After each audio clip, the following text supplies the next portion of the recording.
Like the conversations you hear on Basic Folk with your favorite roots artists?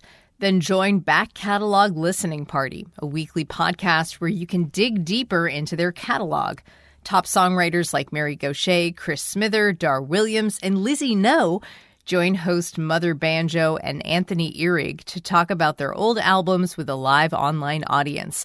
Listen wherever you get your podcasts and learn about attending live tapings at backcataloglisteningparty.com/join.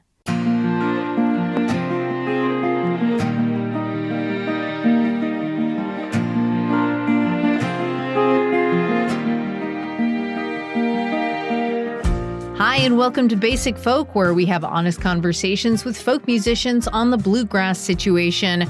I'm your host, Cindy House. Hi. Thank you for joining us.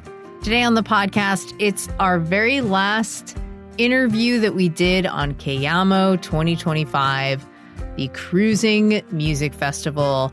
And today, as I record this, the lineup for the 2026 Cayamo Festival was revealed. Jason Isbell, Patty Griffin are going to be on it. Also, very excited to see Joby Riccio and Abraham Alexander. And you can find information. Their Instagram is A Journey Through Song. Okay, before we get into Mary and Jaimee, this is a really great interview. I loved it so much. Let's talk about a couple things. First of all, our mailing list. It's a once-a-month email, comes into your inbox and lets you know what's going on with the podcast, who's coming up, who's been on recently. Also, all of our innermost thoughts and feelings about the world at large as it spins madly on. You can also follow us on social media for a more watered-down version of that at Basic Folk Pod on Instagram, Facebook, TikTok, and YouTube. We're a listener-supported podcast. If you would be so kind as to make a contribution and help us produce this podcast, you can give $5 a month and get a hand-knit Basic Folk beanie that's made by this podcast's mom, my mom. Actually, this podcast has two moms. Let's not forget, this podcast has two moms. You can make a contribution at the link in the show notes, where you can also find social media, newsletter links, or you can go to basicfolk.com. Mary Gauthier and Jaimee Harris talked to me and Lizzie on board the Cayamo cruise in front of a live audience. Very fun. We get down to business in addressing nice things by asking Mary what kind of shoes she's wearing, as she has a reputation for enjoying the good stuff. After that, we asked, and Jaimee Harris enthusiastically answered the age-old question, what is the correct number of shoes to bring on tour? They generously share about their relationship, which began 2 years after they met, as teacher Mary and student Jaimee were in a songwriting workshop together. Interestingly enough, both Harris and Gauthier have been playing music for about the same amount of time despite their age difference. Jaimee, mid-30s, and Mary, early 60s, are both sober and expand on what it's like to be a student of their own patterns. We also talk about their touring life, songwriting processes, the alchemy of transforming personal trauma into art.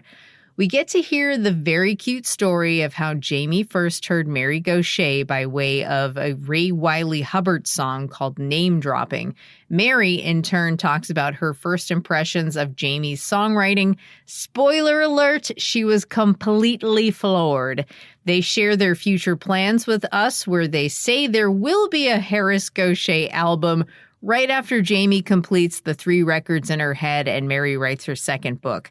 They share what it's been like when they're together and around people who know Mary, who has a higher profile in the Americana world, but don't know Jaimee. They both comment that they feel for partners in relationships with people who are, quote, actually famous. We end with a great lightning round, a game that we like to play with partners called Which One? We think they enjoy that because on the last day of the cruise, Mary, getting off the boat, shouted, "Thanks for the interview. The lightning round was a real moment." This is so fun that Mary and Jaimee agreed to do this, so please enjoy Mary Gauthier and Jaimee Harris, recorded live on the Cayamo cruise on Basic Folk.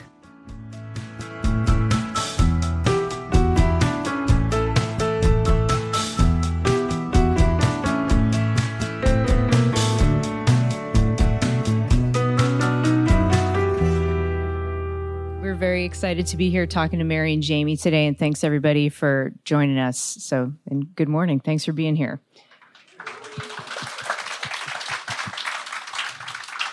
I am going to jump right in with a question for Mary. So you are well known as an artist who likes nice things, the good things in life. Is that true? Yes. So my first question for you is, can you tell me about your shoes? Can you tell me about what you're wearing today? Buck Mason. Buck Mason.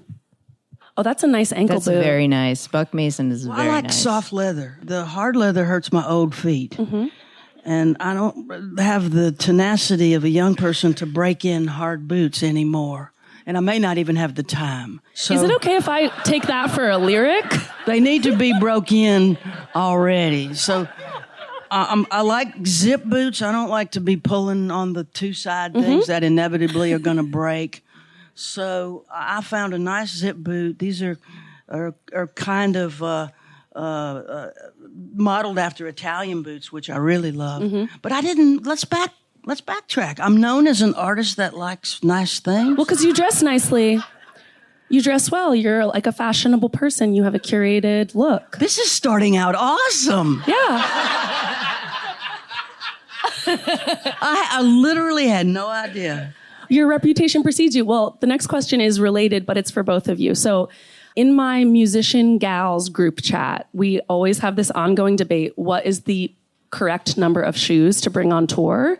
And I would like your take, each of you, on how many shoes do you bring on tour? You know, which types are important to have? I have strong opinions on this. I would love to hear them. Okay, one pair of stage shoes, which for me are boots, and I wear them on the airplane because they're heavy as hell. Can the audience get a look at? Here are my... Oh, hell yeah, dude. Thank you. Round of applause, please. These come from boot country where you buy one, get two free. Because I tend to look best in cheap clothing, I've found out. So here we go. And I have one pair of a shoe that I love called Bedrocks. Are you familiar with these shoes? I'm not. Say everything about it. Do you remember Chacos, the kind of like hiking Yes. sandal? It's like that, but like very flat. So they take up almost no room in your suitcase, and you can adjust how tight you want them. You can just get in the river in them and then get back out. They dry in no time. You can walk for hours in them. Bedrocks love them, not sponsored. And and my other shoe is actually my friend who just got off this boat. Her name's Bonnie Whitmore. She's one of my favorite people. She is a superstar. She's a great songwriter, bass player, badass, and also a road warrior. And she taught me about these tennis shoes called Danners. And so they make them in like water resistant or like waterproof versions. And that's my tennis shoe. You can hike in them. You can work out in them. If you get the waterproof ones, you get in the river. So I have like a workout walking shoe, a shoe that, you know, I can go to the beach in basically, and my stage shoe. So just 2 pairs. 3 pairs. Stage, the workout boot. Oh, the workout boot. And then the sandals. Sorry. Yeah. And the sandals, you can like kind of make them look nice. Mm-hmm. I can't even tell you how delighted I was to answer that question.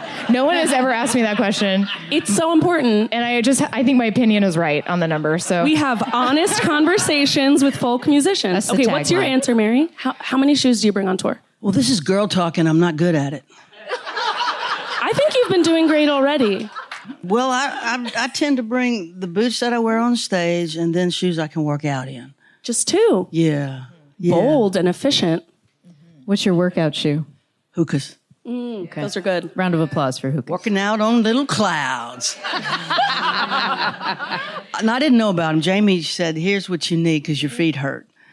And so they have these very large, cushiony soles, and they really do help people who have like achy feet, like me, from all the years of wearing a lifetime of being on stage. 25 years of this leads to achy feet. Oh.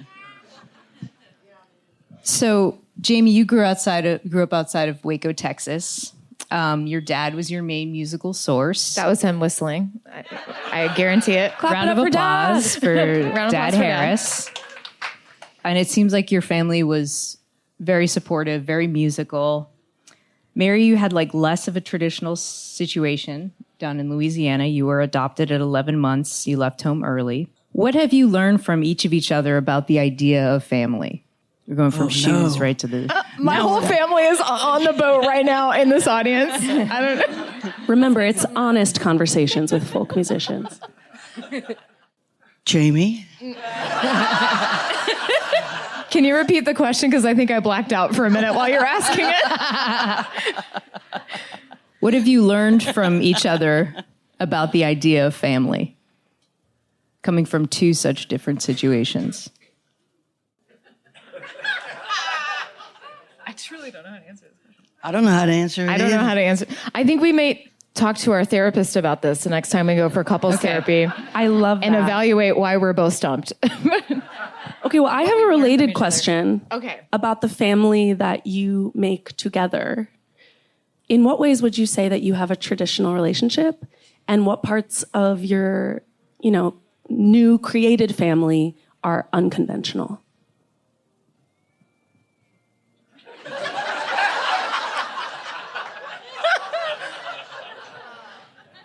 I would say what I think is maybe unconventional is like the first 6 to 8 months we were together, we were long distance. Maybe, I don't know, maybe that's more conventional. And then once we got together and started touring together, pretty much the majority of our relationship has been in rental cars and hotel rooms.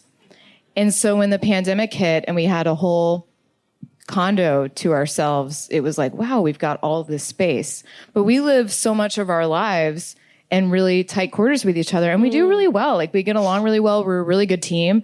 I would say for me, like, I really am built for the road. I love being on the road. That's my favorite thing to do as part of this job, is to tour. And I think, Mary, I don't want to answer that for you, but I think you feel the same way. And so finding someone that loves it as much as I do is incredible. And to be able to share this is incredible. Like, if you had asked me what I thought the person I'd end up with, like what that relationship would look like, I would think I would live in a house next door to them. I never thought I would have like a 24/7, living our lives together in such small spaces, but we do really well. And I think for me, I'm just better when I'm on the road. Like, the skill sets that I have to be in a different place every day and like work with different people every 15 minutes. Like, I just am really built for that. When I come home, or when we come home, I'm like I can't cook. I'm not really good at cleaning. I don't have like a traditional homemaking, any of those skills. I just only learned how to write songs and sing harmonies, pretty much. So. And that is feminism in action. I think the best thing for us is just to stay on the road, maybe. We've actually talked about living in a hotel. We have. When musicians reach a certain level of success, they can do that. I think that's something we've pondered. Like, could we live at a hotel, and which one would it be? Well, you could just hop around if you live at a hotel, right? We do have our favorites. I don't even know what a traditional relationship is anymore. Totally.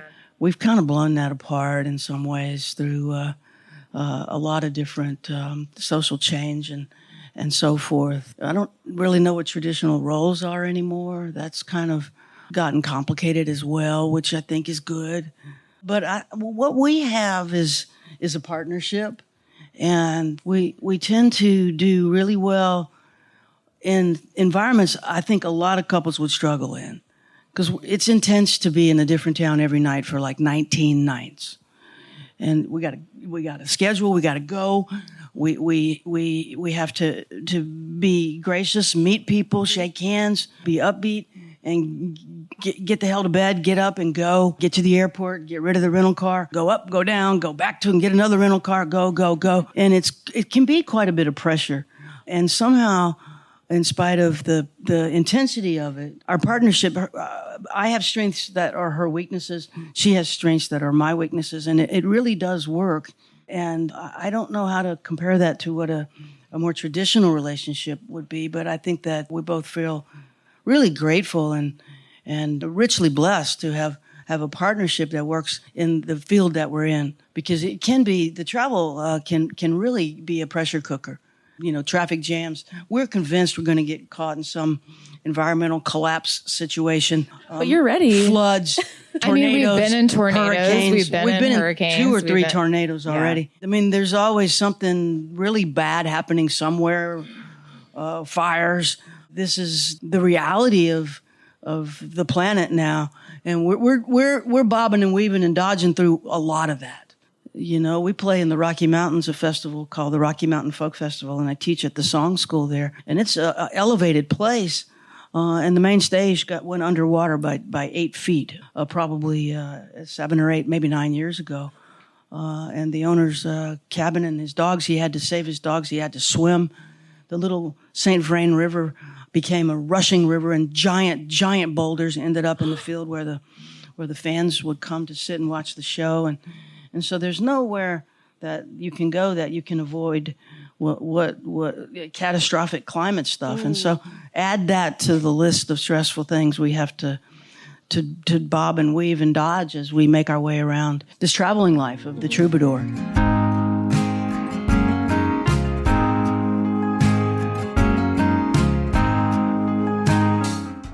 Something interesting to note is that you've both been at music for fairly the same amount of time. That's correct. That's true. Yeah. How does having the same amount of musical experience come through in your connection?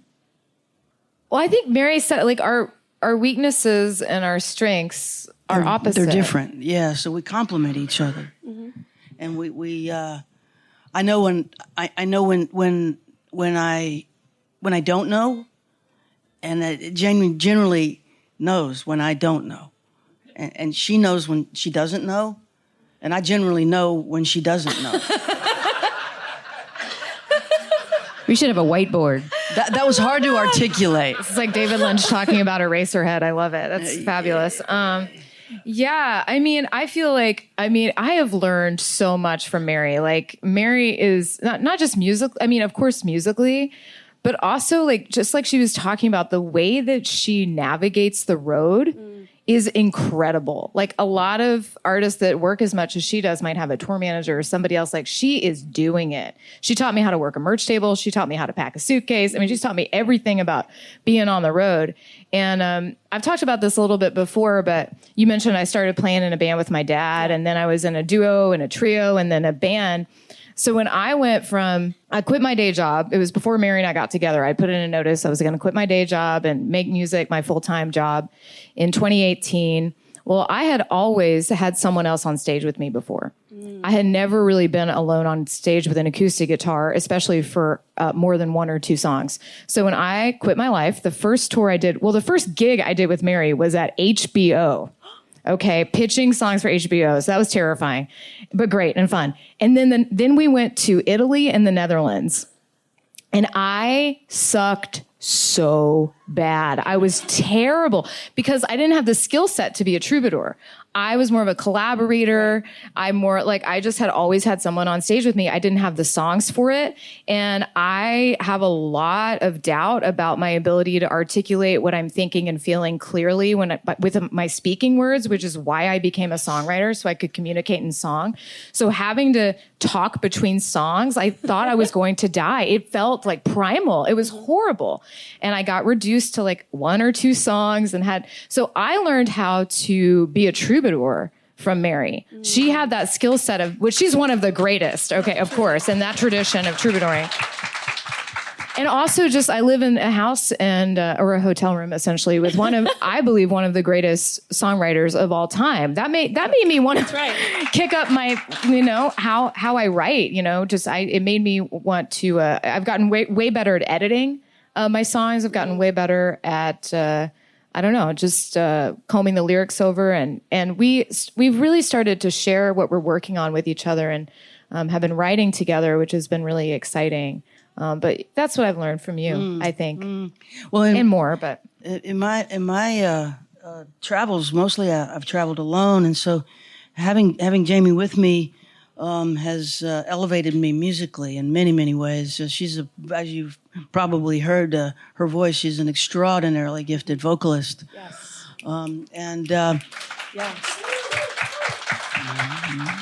She's probably the biggest Emmylou Harris fan on this boat. And she's modeled and studied Emmy's approach to harmony.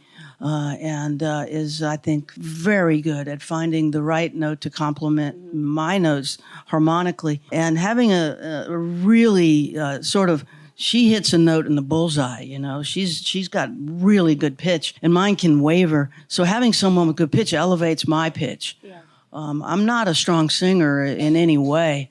And she's made me a much better vocalist. Just having her by my side, hearing the note elevates my voice. And she, I think, is intrinsically more musical than I am. I tend to be a lyricist first. I'm really interested in the words of a song and the meaning, and I focus really intensely on that. And I did not see Jaimee when she was a young girl, played in a duo with her father, so she was on stage by the age of 10. Yeah. I didn't get started on stage until my 30s, mid-30s. I was in the restaurant business. I went to chef school, and I had a couple of investors that funded a restaurant, and then another one for me in Boston. And then I opened a third one and decided, nah, I'm going to be a songwriter. And I moved to Nashville, and I was 40 years old when I got there. And at that point, I was really still praying every night that I could one day be as good on stage as I was in the kitchen. And her whole life, she's known she was going to be a musician and a songwriter and perform. So I changed channels in midlife, and so I'm not musically as strong or vocally as strong, and I'll never be like Jaimee. But she elevates me in that way, and it's so nice to have that by my side. It teaches me. Before we move on, can you just give us a couple of suitcase packing tips?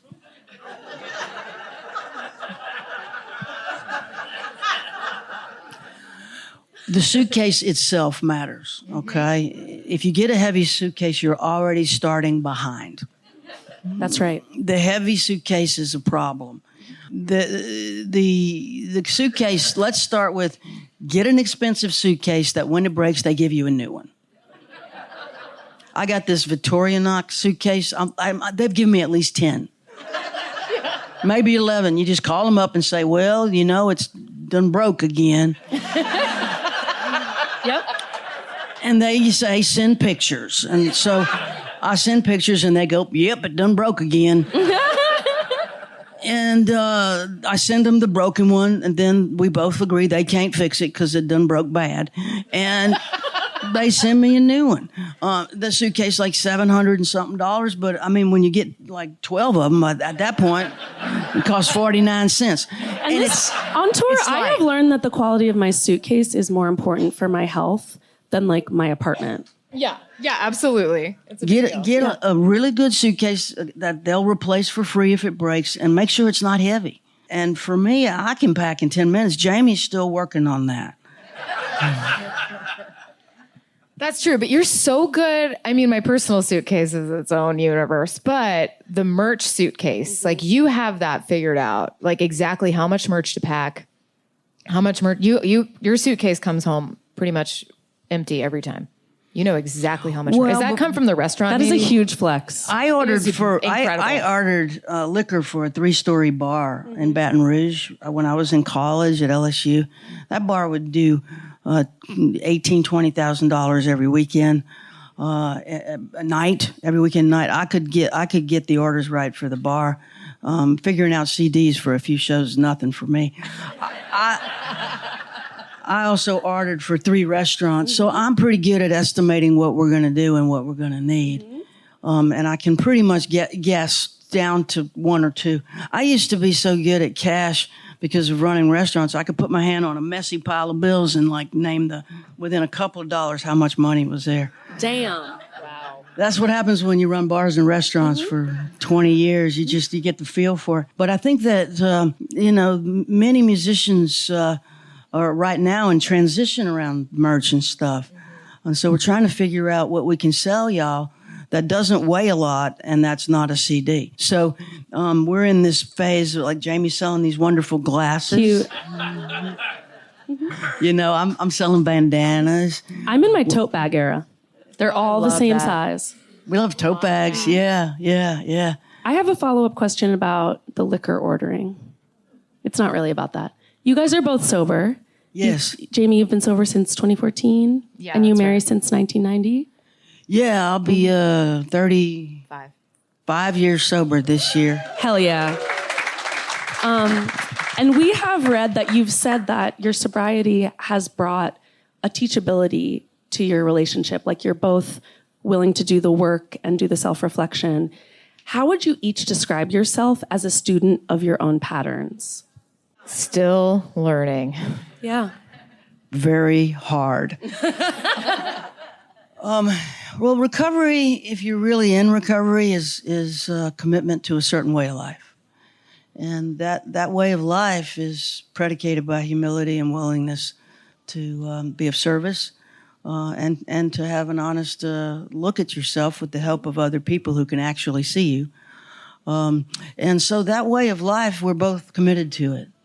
And it really does also involve asking for help. And we have a lot of help. You know, we have a tremendous therapist that the first thing we say when we see her is, "You cannot ever retire, period." Period. You're irreplaceable. We love you so much. She's able to get us back in our skin if we have jumped ship. And sometimes we do, you know. We both have reasons that we became addicts and alcoholics young. And of course, it's childhood trauma stuff, and when you get regressed back into that traumatized little person, you behave like one, and so we do need help, and we ask for help, and I think asking for help is the key to getting help, yeah. And then the next step of course is to ask for help from the right sources, the right people. And I've talked long enough to where now I've forgotten the question. But that was a beautiful answer. Thank you both. Previously, Jaimee, I've heard you say a couple of times, we believe in alchemy. So for both of you, what does the intersection look like of, and we love this here, like woo-woo, mystical, emotional intelligence, so that side of life, and then the other side of life, the harsh real world, sweat on the brow reality, kind of salt of the earth energy. What does that intersection look like? Well, I think hope it's okay for me to speak. I think we both, like what Mary was talking about with recovery, we share that. So we also share a very similar mission statement in our art, the way that we operate our business. I mean, it affects that. It also affects, what our mission statement is like when we're playing shows and when we're creating, most importantly. And so I think we both believe that when we're writing, we're more midwives. And that's a hard thing to articulate. Mary actually wrote a whole book that articulates this pretty well. So I don't know why I'm just trying to articulate it. But I mean, I think we believe that there's a seed that comes, and then the song is the boss of us. And I can't even tell you how many times I've been writing a song, we've been writing a song together, and the song takes a turn that, I mean, in some cases, I don't even want the song to go there. Like I have a song called Boomerang Town. And at the end, there are two main characters. One is a 17-year-old boy that works at Walmart that's knocked up his girlfriend. And the other is his girlfriend, Julie. And I wanted her to get out. I wanted her to get out of town. And I swear to you, I was writing that thing, and it's like she's going to jump off the bridge. And I remember Mary came into the room, and I was crying. And she's like, "What's wrong?" And I said, "I don't want her to jump." And she does. And I wrote that song, and I guess I finished it in 2020 maybe.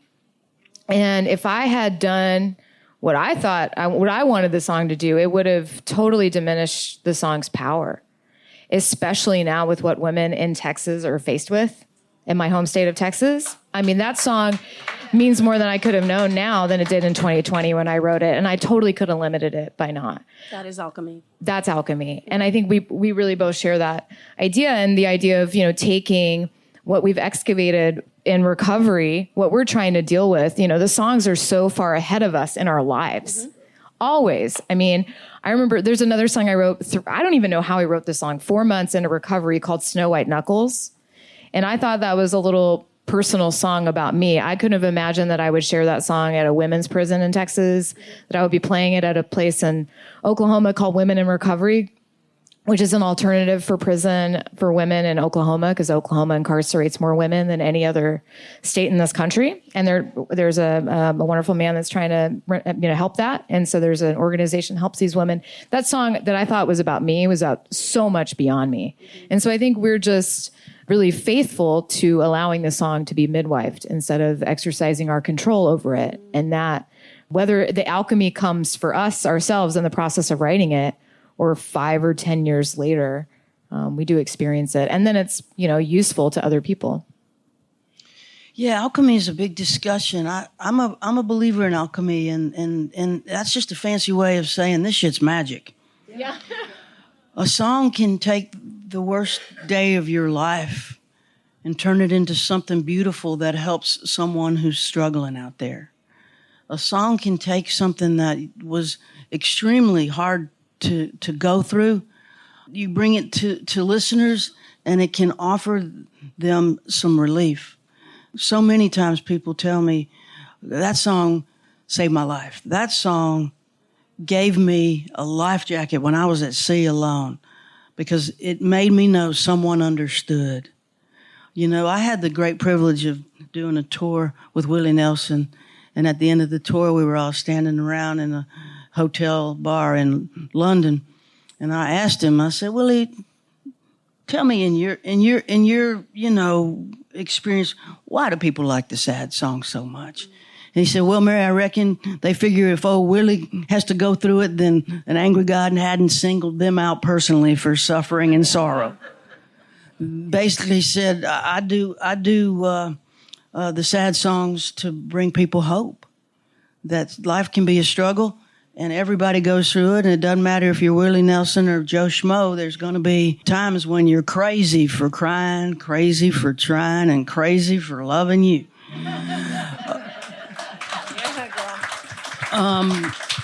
And that's the alchemy, that you take this thing that has been personally quite painful, and you make art out of it, and that becomes service, and it's of use to people.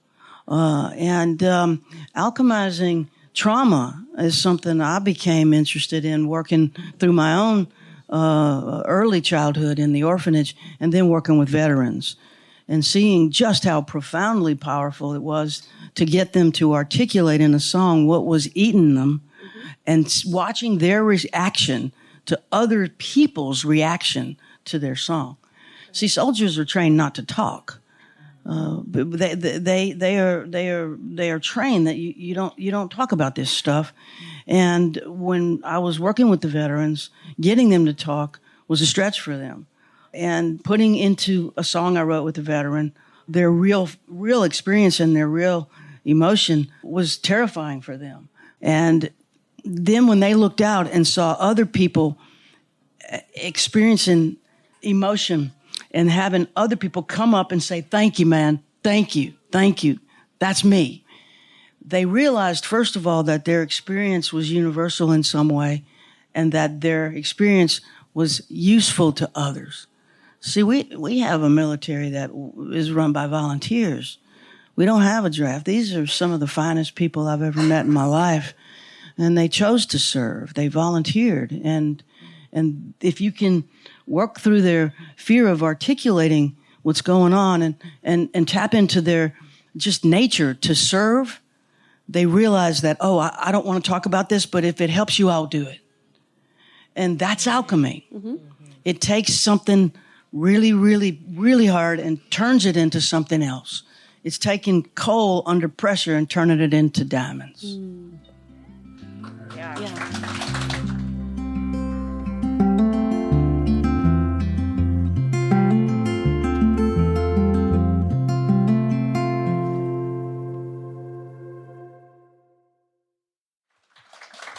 I have a question for Jaimee. Do you remember the first time you heard a Mary Gauthier song? I do. Tell me your first impression story. This is so weird. Okay, so I was living in an apartment in Austin, Texas in 2016, and I heard this Ray Wiley Hubbard song called Name Droppin'. Yeah. Do you know that song? It's right. Johnny Graham, Johnny Graham. Never. Oh, do you really? No way. Rabbit. I love that song, The Rabbit. Because you got to. Okay, did we just become best friends? Yeah. Amazing. Okay, we have to talk about this so much later. I'm like freaking out. I'll see you after class. I love it. Okay. Well, I knew everybody in that song, Scrappy Judd, Johnny Graham, Darcy DeVille, and I didn't know who Mary Gauthier was, and so I typed into my phone Mary Goshay. Mm-hmm. And it came up Mary Gauthier. We've all done it. We've all done it. And I heard Mercy Now, which just knocked me out. And then I said, all right. And at the time, I lived within walking distance to this record store called End of an Ear. And I walked in there and I was like, I'm looking for Mary Gauthier. And there's this awesome guy in there. He was like all tatted up and awesome. And he loves like Butch Hancock, Jimmy Dale Gilmore, Mary Gauthier. He's like, I'll take you right to this record. He said, what are you looking for? And I said, well, I'm just getting into her. He's like, you want vinyl or CD? I said, I want vinyl. And so he gave me Trouble in Love. Wow. This record, Trouble in Love, which is it's like a breakup record kind of. I don't want to limit it. It's way more than that. But it just hit me at a time when I needed to hear that record, and it rocks. And Mary, I think you self-produced that record, is that right? With like I Daryl co-produced Scott? it with Patrick Granado. Right, with Patrick. Oh, yeah, beautiful. And that record, I just listened to it all the time. And that became the one for me. Actually, that's still my favorite Mary record. Is Trouble in Love. Who would have thought that this breakup record brought us together? We love on Basic Folk. We do. Yes. I want to know, Mary, it's kind of a two-parter about Jaimee's work. Mm-hmm. What was your first impression of her music? And now that you've been together for years, what is something about her songwriting that you didn't notice at first that feels important to you now? Oh, so I'm so glad you asked. I guess we're celebrating 7 years together. Congratulations. In April. Woo. Yeah. And I think we circled each other for about a year before we decided to give it a try. I met Jaimee because I was teaching a workshop with Eliza Gilkison in Taos, New Mexico. And Jaimee was a participant in the workshop. And I gave a prompt for the writers in the workshop using the Emma Lazarus poem from the Statue of Liberty. Mm-hmm. And Jaimee came back in less than 2 hours with a song that was so good I couldn't stand it. I toured for a couple of years with the songwriter Guy Clark. Wow. And for many years, journalists would ask me, how do I know when a song is done? And my answer was always, when I'm willing to play it in front of Guy. Yeah. When Guy liked a song, this is what he would say. He would say, fuck ye. Yeah. That's so good. Just that Texas, draw them both out. The vowels, yee. And Jaimee came back with this unbelievable song from that prompt that was so good I couldn't comprehend that she had just written that in less than 2 hours. And I thought, oh, God, I'm in trouble. At the time, I had been single for 5 years through choice. If you read my book, you'll know why. Trying to change fundamental things about myself that needed work. So I needed to be single, and I was single at that point for 5 years. And when she came back with that song, I was like, oh my goodness, who is this beautiful songwriter? And it really, really, it captivated me. But it wasn't just a song. There was another young man in the class who had won the American songwriting contest. And he decided to, I was the prize. I'm not sure how that happened, but he won an opportunity to write with me and record a song in Nashville. And he had been horribly abused by his father and had the worst stutter of anyone I ever heard in my life. It would take him a good minute to get a word out. And he'd panic because he couldn't get the word out. And he was beautiful, but he struggled to communicate in language. And the first or second day of the workshop, I watched her ask him to go to lunch. And I just knew that this person is fundamentally gentle and kind and generous. So that already had my attention. And then I heard the song. Yeah. And then I thought, oh, but I'm the teacher and she's the student and I'm older than her parents. This is not a good idea. We can't do this. And so I didn't say or do anything. And I just kept it to myself, but my heart was already engaged. And but I felt as though it would be wrong to say or do anything, so I didn't. She did. Cute. Hell yeah. Are we going to see a Gauthier Harris record? Probably. Oh yeah, yeah, I think so. Ooh. Yeah, we're moving much more into collaborative. Yeah, she has 3 records spinning in her head that she needs to make first, I really want to write another book. Do you know what it's about? This one will be called Troubadour. Oh, yeah. Nice. So lots of people know Mary. Jaimee, what has it been like for you to be in situations where people know Mary, but they didn't know you? Like, especially in the beginning. And then, Mary, follow-up question, what do you do in those situations? It can get weird, especially at conferences and stuff, when people are looking to network and so forth. Jaimee can speak for herself, of course, but we know that there's people who can dehumanize people and people who are aware of the humanity of all people. And those are the people we're drawn to, is the people who are aware of the humanity of all people. Yeah. Oh, that's tough. I mean, I love singing and I love playing music and I love what I got to do yesterday, with having my brother with me and my friend of 20 years, Brian Patterson, with me. Yes. Thank you. That brings me so much joy. I really am a collaborator at heart. So it's interesting because, maybe it's not interesting, but for me, a struggle I've always had from the beginning is, do I want to be a side person or do I want to be a front person?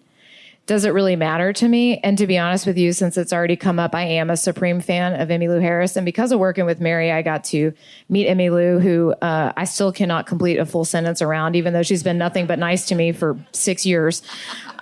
She's like, that girl must only sing and not talk, which is so funny to anyone else who's ever met me. But I still can't handle it. But she's got a presence. Oh God, she's incredible. And she's just, it's like, she's so formative for me. I heard that voice and I went, I want to do that. I don't know what that is. And then when I was 12, I saw her, Patty Griffin, Julie, and Buddy Miller all on the same stage on one day. And 2 days later, I wrote my first song. So it was like, that's so formative for me that it's so like, I can't believe I'm in that world. And a few years ago, I got to sing with her because Mary and I were in the round, and she's like, well, do you know Orphan Girl? I'm like, yes, I know Orphan Girl. Like, I sing it every day of my life. Like, I love it. It's my ultimate record. I love it. Yeah. And so like, yeah, I can do that. And so ever since that happened, it's funny. Like, I'm kind of like, do I want to be Jaimee Harris or did I just want to sing with Emmylou? Like, I don't know. So all that to say, like, I love being a side person. I love being in a supportive role. I'm more comfortable being in a supportive role than I am with my name on the marquee. So when it comes to like business stuff, that ambition that it takes to like, oh, you need to pay attention to me. Like, I'm not thinking about that. However, there have been situations, I will say, when someone just fully ignores that I exist. And I'm thinking like, okay, I don't even care about this because I'm a songwriter, I'm an artist. I'm not like, you need to pay attention to me because I'm an artist. It's like, I'm a human being. Yeah. Oh my God, it's dehumanizing. And that's just a signal to us to go like back away from this person. Yeah, it seems like a good litmus test of like, can this person hang? Yeah. And I just feel like, I don't know, man, I feel for everyone who's in a partnership with someone who is actually famous. Yeah. I mean, for real, you gotta be tough. Yeah. I mean, you gotta be real tough to do it. And I think that's just part of like stuff I gotta work through in my life. That's part of my mission is like every person matters. How could you treat someone like they're invisible? But that's part of the thing that drives what I write about and what I sing about and what I do. So, I love that. Okay, well, I have a follow-up question about kind of your origins where you were teaching the songwriting workshop. We've read that you, Mary, have helped Jaimee develop your like songwriting skills in terms of writing outside of the first person perspective, storytelling from somebody else's point of view. Jaimee, how do you feel like that shift in narrative perspective has changed how you show up on stage? Oh, that's a good question. I haven't thought about it much other than, when I am playing solo, every song is its like own little world. One of my favorite songwriters of all time is a songwriter named James McMurtry. I die for James McMurtry. We are best friends. What's the matter? Speaking of being on tour. Oh my God. Okay. I can't believe, I'm just like freaking. This is not professional. Okay. So I'm a side person energy happening right now. Yeah. And he embodies narrator, Bruce Springsteen, another one too, but McMurtry really is like one of my heroes in that. And it's something I've always aspired to do. So but I don't know if I think about it so much. Like maybe that's what makes me more of a side person mentality is that I'm thinking like, I'm just here to show up for this song right now. So if I'm singing this song from the perspective of a 17-year-old boy who's knocked up his girlfriend, if I'm singing this from a perspective of a woman who's lost her son to gun violence, like I just become that person. But I don't feel effort in doing that. Where I did feel the effort was making that switch to writing from narrators that were beyond me. And that's, wow, has that transformed what I'm able to do and what I'm able to say? And who we're able to channel. I mean, Mary's got a song called Sometimes that is written from the perspective of a man who worked in the dining car of the Orange Blossom Special in the 1950s. That song, I can't wait for people to hear that song. It's not recorded yet, and to study that. It's just one of the best examples of writing from someone else's perspective. And I don't know what else to say. This is why I write songs and don't talk. But do you have anything you want to say, Mary? That was for you. It was for me. Okay, well. No, it was a great answer.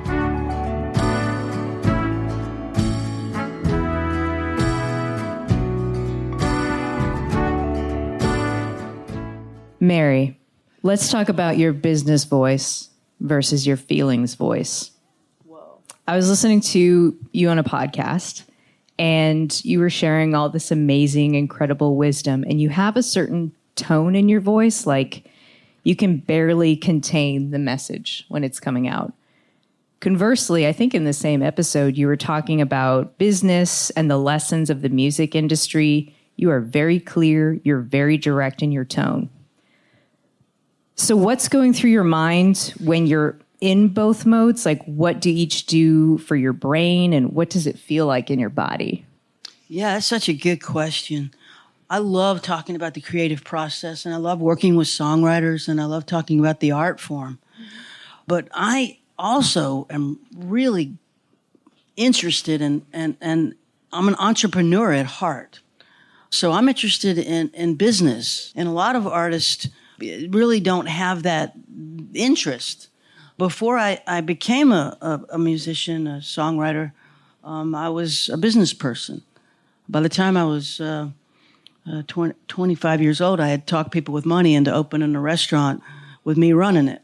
I can get investors together. I can put a business plan together. I can envision something and make it happen. And I really like that. And the music business was confusing at first, and then I started to see how it ran. And I love talking about business, especially to young artists that are about to come through the meat grinder of the music business. I can advise, I can see what I have hired for myself. This is a new development, an executive coach. And this coach generally works with CEOs of major companies, Westchester County, a lot of people that run companies that are in the financial industry. And she took me on as a friends and family rate. And the first thing we did was a high-level personality test. Whoa. And I found out about myself in ways that validated what I kind of knew, which was I suck at math and I'm really intuitive. So I have this intuitive sense of how to move the game board business-wise. Yeah. And I knew that, but to have that personality test that works for people who are really running big companies, validate that I'm in the 99th percentile for intuition. Now I really know what I know. Yeah, totally. And it's so helpful, like, don't do that, do this. But the business part, like Jaimee had played in Austin with a 12-piece band or something. Yeah, I grew into a big thing. Yeah. Yeah. And that's cool. If you're in Austin, bring that on the road and let's see how it goes. Best of luck. It's so expensive.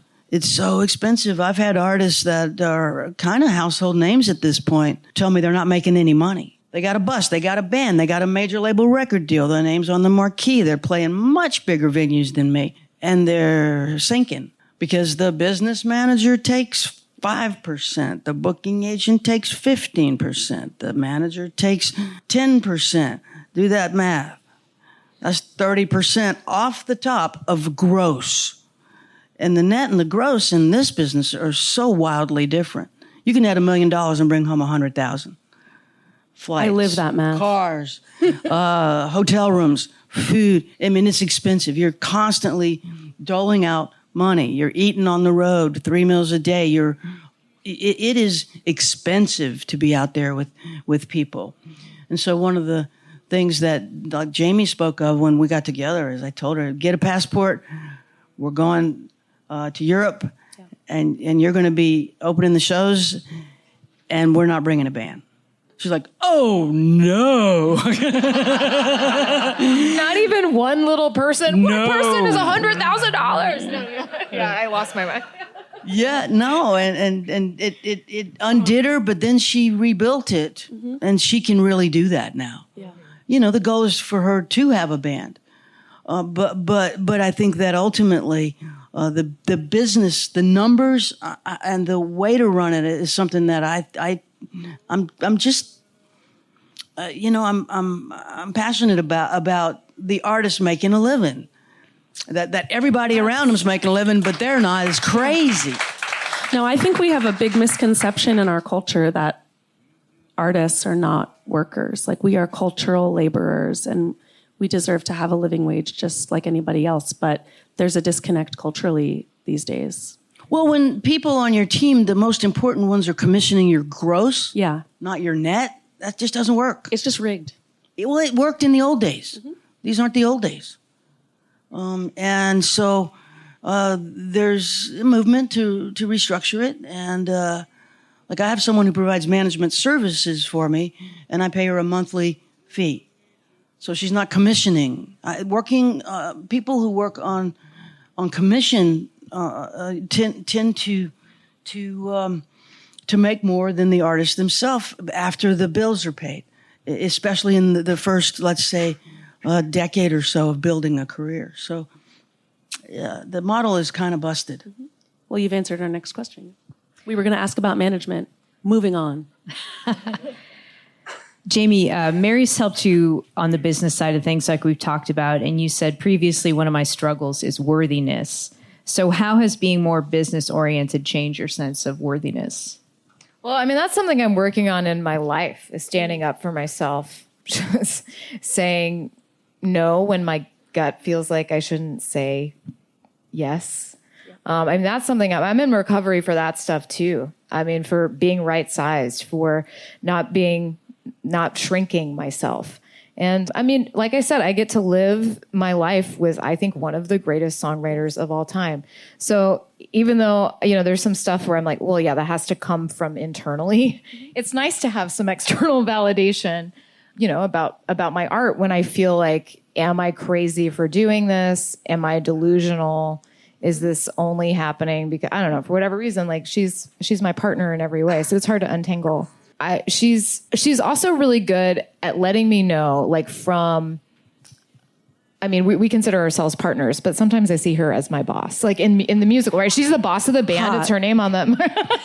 She's the boss, and there are times when she turns on the tough love, like, okay, because I started when I was 10 years old. I was always the youngest person in the bar playing music when I maybe shouldn't have been. I don't know. I'm always the kid. And she's like, you're not the kid anymore. Like, you need to sit in that seat. You need to rise. She tells me when she knows when I'm ready to level up. And that has helped me to activate the worthiness in myself. Wow. Okay. We have one more question, and then I'd like you all to be prepared to do a lightning round, sort of newlywed game vibe. My last question is about that no that you were talking about, Jaimee. Both of you are very approachable, warm and friendly. But as you've mentioned, you also have to set boundaries with people kind of coming into your space. So how do you strike the balance between saying yes when it matters and protecting your own energy and saying no when it matters? I have to have help. I have help in that. Just like I've got help to stay sober. I have people that I call that advise me when I need it sometimes. But I think one of the benefits of reintegrating my life in sobriety is that I'm in touch with my gut again. Because when I was in active addiction, I was like spinning out all over the place. So now that I know most of the time when my gut says, this might look like a really good opportunity on paper. This might look like, for X, Y, and Z, there are reasons you should say yes to this. When my gut gives me that tiny little tinge of, don't do it, the more that I listen to it, I realize something more appropriate for my mission statement always comes in. When I end up in pain is when I go, no, but it looks good on paper. So we're going to ignore the 11 plus years of recovery and all the work that we're doing in our lives to get in touch with that gut. I'm just going to say I'm not going to listen to you. I always end up angry. I always end up in pain. And I always end up doing something that's not aligned with my mission statement. Such a good answer. Yeah. Thank you. I got one. All right. She said it. You said it all. Lizzie, can you explain the rules for the lightning round? Don't think too much. Answer as quickly as possible, straight from the gut. Okay, so we're gonna do like a newlywed game style game called Which One, in which we're gonna say, for example, which one looks better in pink? And then we'll kind of, you'll both quickly answer, is it me or is it Jaimee? We'll do the countdown, 3, 2, 1. 1. The answers are Jaimee, Mary, both of us, none of us. Got it? And you're not allowed to check with each other. You just have to say on 3. We're going to be very strict about that. Okay. I'll go first. Which one is doing the dishes? Mary. Mary. No countdown needed. I love that.